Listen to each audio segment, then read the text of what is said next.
Vítaj pri videonávode ku hre Catan Junior. V tejto dobyvateľskej a budovateľskej hre sa staneš pirátom, ktorý bude plávať po mori, zbierať suroviny, stavať pirátske skríše. Pri tom všetkom je ale potrebné dávať si pozor aj na odporného čierneho piráta. Hra je určená pre 2 až 4 hráčov vo veku od 6 rokov. Jedna partia ti zaberie približne pol hodiny. Cieľom hry je postaviť celkom 7 pirátskych skríši, skôr ako to zvládnu tvoji súperi.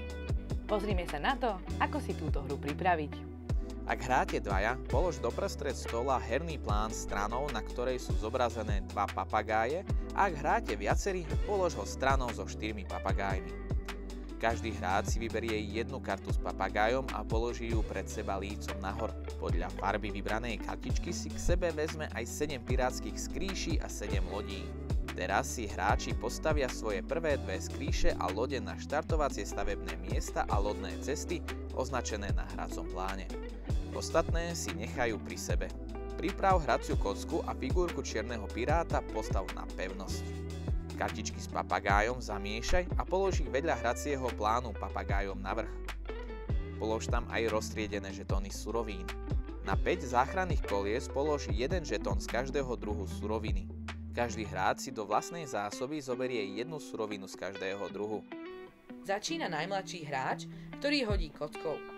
Ak padne na kocke číslo 1 až 5, dostane hráč za každú svoju pirátsku skríšu stojacu vedľa krajiny s padnutým číslom zodpovedajúci žetón suroviny. To, ktorú surovinu získajú, je zobrazené na krajine. Ak hráč nemá vedľa krajiny skríšu, nezískava nič.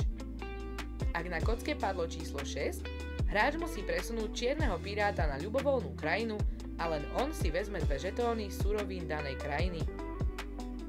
Za túto krajinu hráči nezískajú žiadne suroviny, až kým nebude čierny pirát presunutý inam. Potom, čo získaš suroviny, môžeš buď požiadať papagája o pomoc, takže mu zaplatíš 1 ananás, šabľu a zlato. Vtedy si vezmeš jednu kartičku papagája a vykonáš jej efekt. Teda získaš zobrazené suroviny, postavíš zadarmo skríšu, alebo loď, alebo presunieš čierneho piráta a vezmeš si za to 2 suroviny. Naviac, prvý hráč, ktorý si vezme kartičku, si zadarmo môže postaviť skríšu pri pevnosti. V priebehu hry však na tomto mieste má postavenú pevnosť vždy ten hráč, ktorý má najviac kariet papagájov. Okrem žiadosti o pomoc sa môžeš rozhodnúť aj postaviť si za jedno drevo, vlnu, ananás a šablu skríšu. Tu môžeš postaviť vždy len na voľné miesto pre skríšu vedľa tvojej lode. Ak chceš postaviť loď, musíš zaplatiť jedno drevo a jednu vlnu a môžeš ju postaviť len na voľné miesto pre stavbu lodí, ktoré susedí s tvojou pirátskou skríšou. Okrem stavby a pomoci papagája môžeš vo svojom ťahu aj vymieňať svoje žetóny surovín. Buď si vymeníš suroviny tak, že za jednu surovinu z balíčka zásob doň vložíš 2 vlastné, alebo raz za kolo vymeníš 1 žetón vlastnej suroviny za 1 zo záchranného kolesa. Na rade je ďalší hráč, ktorý hodí s kockou, získa žetóny surovín a môže v ľubovoľnom poradí a opakovane stavať, žiadať o pomoc papagája alebo vymieňať žetóny. Hra sa končí vtedy, keď prvý hráč postaví 7 pirátskych skríši. To boli v krátkosti pravidlá hry Catan Junior. Ak by ti niečo nebolo jasné, určite nájdeš vysvetlenie v pribalenom návode. U nás v Albi nájdeš aj niekoľko ďalších verzií hry Catan, ktoré sa oplatí pozrieť, a preto neváhaj navštíviť naše predajne alebo náš web.